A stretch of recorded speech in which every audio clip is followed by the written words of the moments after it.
नमस्ते बच्चों। आज की क्लास में हम लोग बीए थर्ड ईयर के तृतीय प्रश्न पत्र के पाठ्यक्रम की चर्चा करेंगे। देखिए बच्चों, किसी भी पेपर को पढ़ने से पहले उसका पाठ्यक्रम जानना बहुत ही अनिवार्य है, क्योंकि पाठ्यक्रम के बारे में अगर हमें संपूर्ण जानकारी होती है तो हमें कोई भी चैप्टर या कोई भी कंटेंट पढ़ने में कोई असुविधा नहीं होती है। तो पाठ्यक्रम बहुत ही महत्वपूर्ण होता है, इसलिए अभी हम लोग आपको पाठ्यक्रम के बारे में बताएंगे। कुछ जो भी चैप्टर है उनकी चर्चा करेंगे, फिर इसके बाद हर चैप्टर को विस्तृत रूप से नेक्स्ट जब भी आगे क्लास होगी तो हर क्लास में नए चैप्टर को डिफाइन किया जाएगा। अभी फिलहाल पाठ्यक्रम के बारे में आप अपना ध्यान इस पे लगाएं। देखिए पहला जो इसका शीर्षक है ये प्रमुख भारतीय विचारक। इसमें इस पेपर में हम लोग भारतीय विचारकों के बारे में, समाजशास्त्र में जो भी भारतीय विचारकों का योगदान रहा है उसकी चर्चा करेंगे। तो इसलिए आपको ये भी पता चल जाएगा कि हमारे जो भारतीय विचारक कौन कौन से हैं। कभी कभी एग्जाम में इस टाइप के क्वेश्चन भी आ जाते हैं कि चार भारतीय विचारकों के नाम बताइए, या पेपर में कई बार हमने देखा लघु उत्तरीय प्रश्न में भी आता है कि 4-5 भारतीय विचारकों के बारे में बताइए, या उनके कुछ सिद्धांतों के नाम बताइए, या उनके नाम ही बताइए केवल। कई बार 2 नंबर में इस टाइप का क्वेश्चन आ जाता है। ठीक है, बहुविकल्पीय पेपरों में भी भारतीय विचारकों के नाम और जो भी फ्रांसीसी विचारक हैं इनके नाम मिक्स करके दे दिया जाता है। आपको छांटना होता है कौन से भारतीय विचारक हैं या कौन से यूरोपीय विचारक हैं या फॉरेनर विचारक हैं। ठीक है, तो इसमें पहला चैप्टर है राधा कमल मुखर्जी, मूल्यों की संरचना तथा सामाजिक परिस्थिति। देखिए राधा कमल मुखर्जी के बारे में इसमें बताया जाएगा कि इनका जन्म कहाँ हुआ था, इनकी कौन सी अवधारणाएं, समाजशास्त्र में इनका क्या योगदान रहा।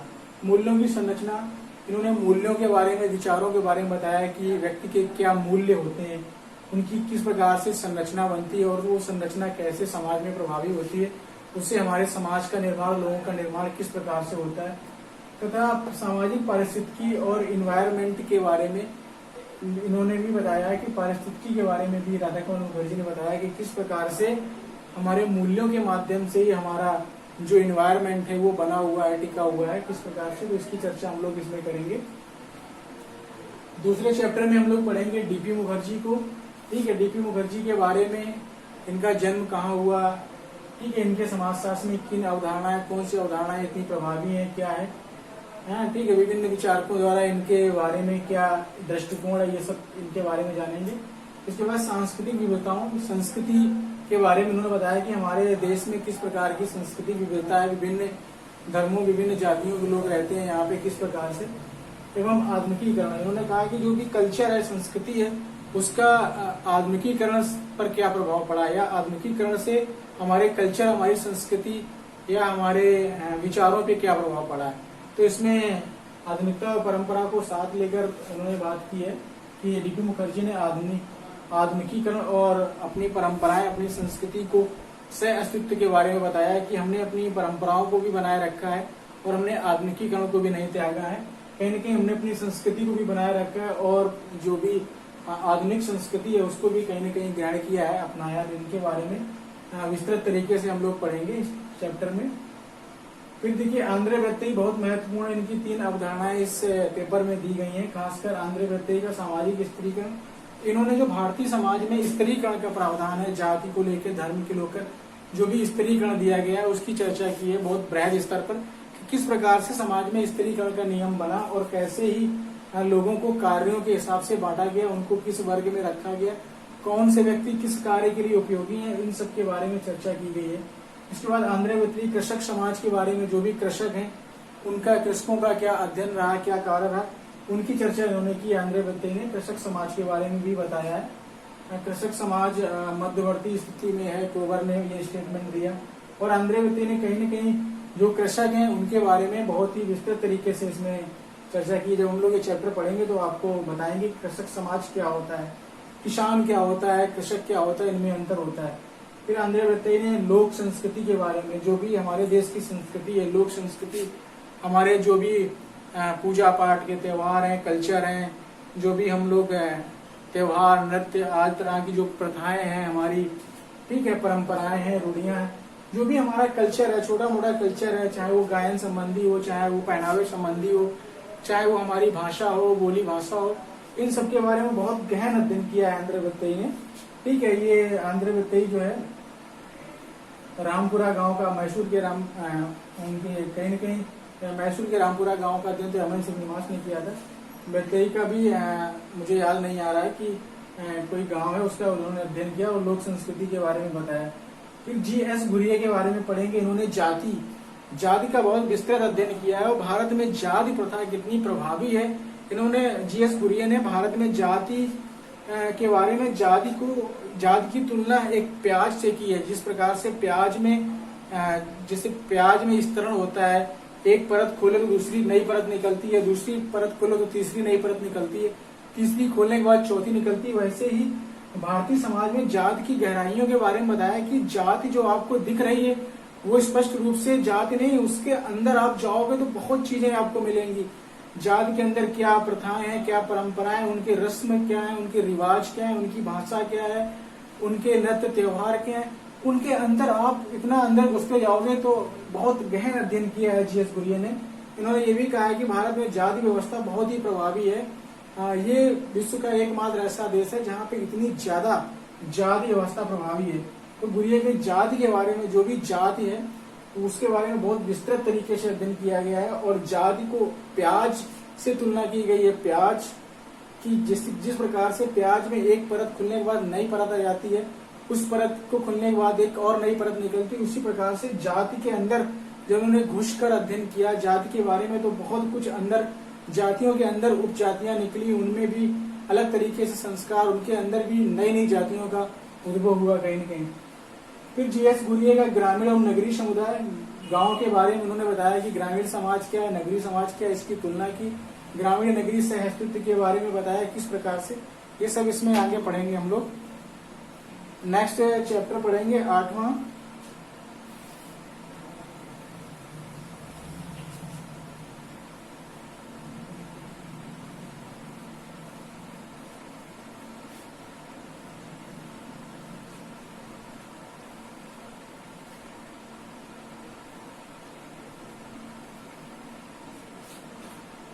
इरावती कर्वे भारत में नातेदारी।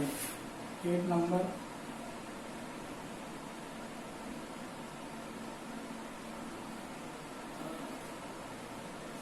इरावती कर्वे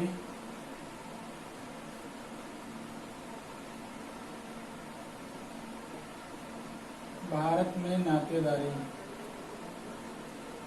ठीक है, इरावती कर्वे ने भारत में नातेदारी के संबंध में अध्ययन किया और यहाँ पे इन्होंने नातेदारी के बारे में बताया, संयुक्त परिवार के बारे में अध्ययन किया, कहीं न कहीं संयुक्त परिवार की विशेषताएं बताएं, नातेदारी क्या है, किस प्रकार की होती है, विवाह संबंधी नातेदारी, रक्त संबंधी नातेदारी, नातेदारी के नियमों के बारे में, किस प्रकार से भारत में नातेदारी प्रभावी, इन सब की चर्चा इन्होंने इरावती ने अपने इस चैप्टर में किया है। MN श्रीनिवास का संस्कृतिकरण आ गया। ठीक है, मैंने आपको बताया था कि MN श्रीनिवास ने मैसूर के रामपुरा गाँव का अध्ययन किया था और कम्मा जाति का अध्ययन किया था। उसके अध्ययन करने के दौरान इन्होंने संस्कृतिकरण की अवधारणा दी।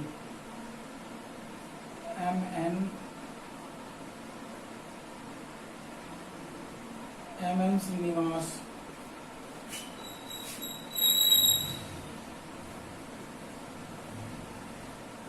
संस्कृतिकरण।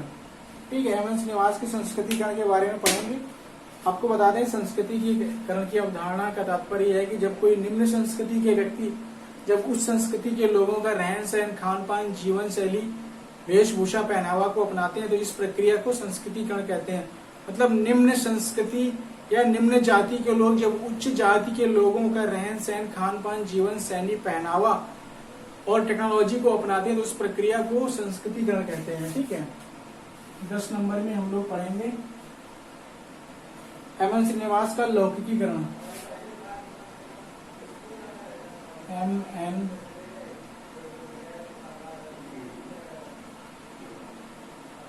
MN श्रीनिवास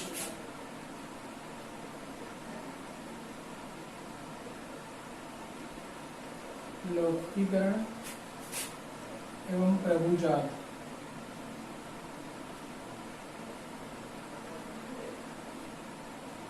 ठीक है, इसमें लौकिकीकरण की अवधारणा मतलब लौकिकीकरण का मतलब इन्होंने ये अर्थ लगाया कि लौकिकीकरण का मतलब जहाँ पे लोग तर्क के आधार पे सोचने लगे। ठीक है, उसकी अवधारणा इन्होंने दी।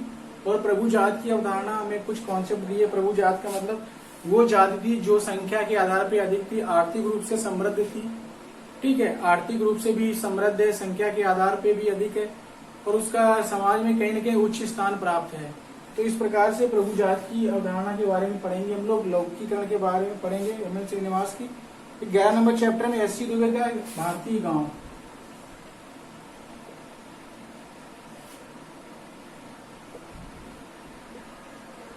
एस.सी. दुबे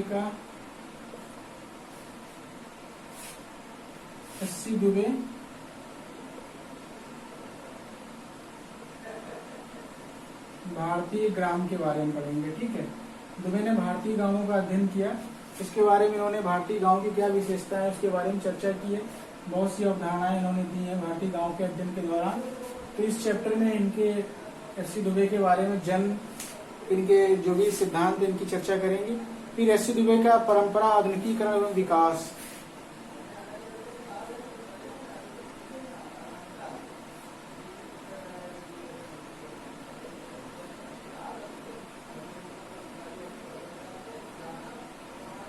एस.सी. दुबे परंपरा के बारे में पढ़ेंगे। परंपराओं के बारे में क्या, आधुनिकीकरण, आधुनिकीकरण से परंपरा का क्या संबंध है, आधुनिकी। ठीक है, परंपरा और आधुनिकता में क्या अंतर है, किस प्रकार से आधुनिकीकरण परंपरा को प्रभावित कर रहा है, एवं विकास से क्या डेवलपमेंट हुआ, इसकी चर्चा हम लोग करेंगे इनके इस चैप्टर के अंतर्गत। ठीक है, परंपराओं के बारे में पढ़ेंगे, आधुनिकीकरण क्या है और विकास किस प्रकार से हुआ, परंपरा आधुनिकता में किस प्रकार से टकराव होता है, तो इन सब की चर्चा भी इस पे करेंगे 12 नंबर में। नेक्स्ट है एम.एस. राव और टी.के. ओमन के बारे में पढ़ेंगे हम लोग 13 नंबर में। एम.एस. राव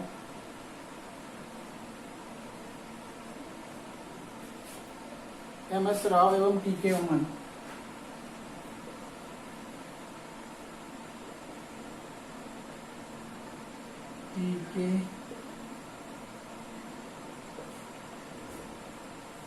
टी.के. ओमन भारत में सामाजिक आंदोलन, इसी में पढ़ेंगे। भारत में सामाजिक आंदोलन,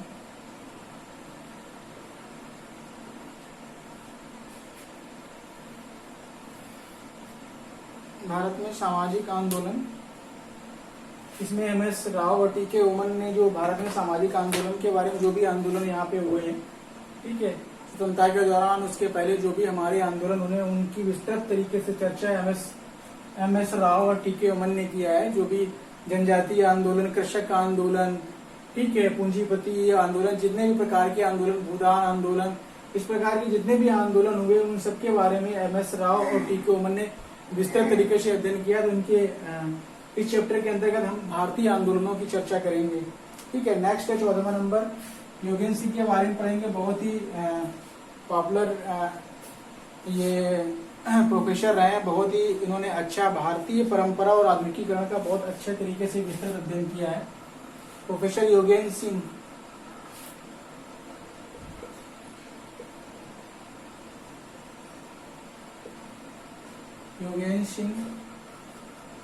भारतीय परंपरा का आधुनिकीकरण, भारतीय परंपरा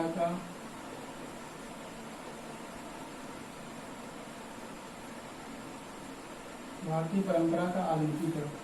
ठीक है, बहुत ही विद्वान प्रोफेसर थे और भारतीय परंपरा का आधुनिकीकरण, किस प्रकार से भारतीय परंपरा का आधुनिकीकरण हुआ है, इसमें बहुत अच्छी तरीके से इन्होंने बताया। योगेंद्र सिंह ने बताया कि भारत ही विश्व का एकमात्र ऐसा देश है जिसने अपनी परंपरा को न छोड़ते हुए भी आधुनिकता को अपना लिया। हम एक तरफ अपनी परंपराओं का निर्वहन भी कर लेते हैं और दूसरी तरफ हम आधुनिकता को भी अपना लेते हैं।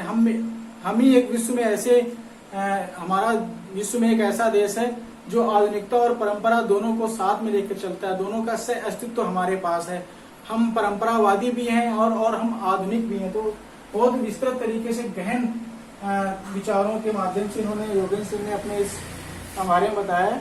नेक्स्ट है 15वां चैप्टर, भारत में सामाजिक परिवर्तन, संस्कृति, प्रथा, संस्कृति तथा लचीलापन, ये इनका लास्ट चैप्टर है 15वां। योगेंद्र सिंह का ये चैप्टर, इस पेपर का भी लास्ट चैप्टर है। योगेंद्र सिंह ने बताया, प्रोफेसर योगेंद्र सिंह।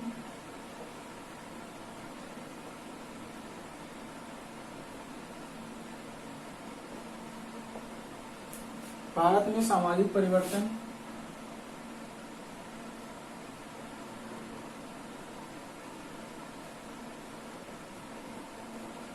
भारत में सामाजिक परिवर्तन,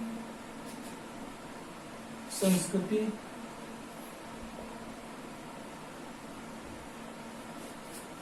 संस्कृति तथा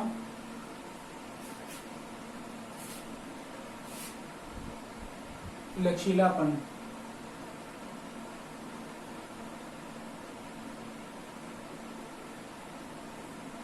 ठीक है, इसमें उन्होंने बताया कि भारत में किस प्रकार से सामाजिक परिवर्तन हो रहा है, संस्कृति, हमारी संस्कृति में किस प्रकार से परिवर्तन और कितना लचीलापन है हमारी संस्कृति में, कितने आसानी से हम किसी अन्य संस्कृति को आराम से अपना लेते हैं।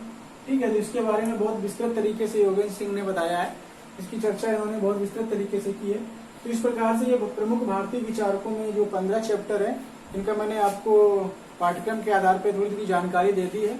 अब जब भी नए क्लास में हम लोग एक चैप्टर को उठाकर पहले चैप्टर से प्रारंभ करेंगे और विस्तृत तरीके से पढ़ेंगे। तो आज की इस क्लास में ये सिलेबस पूरा हो गया। आज यहीं तक, नेक्स्ट क्लास में हम लोग नए चैप्टर के साथ उपस्थित होंगे। धन्यवाद।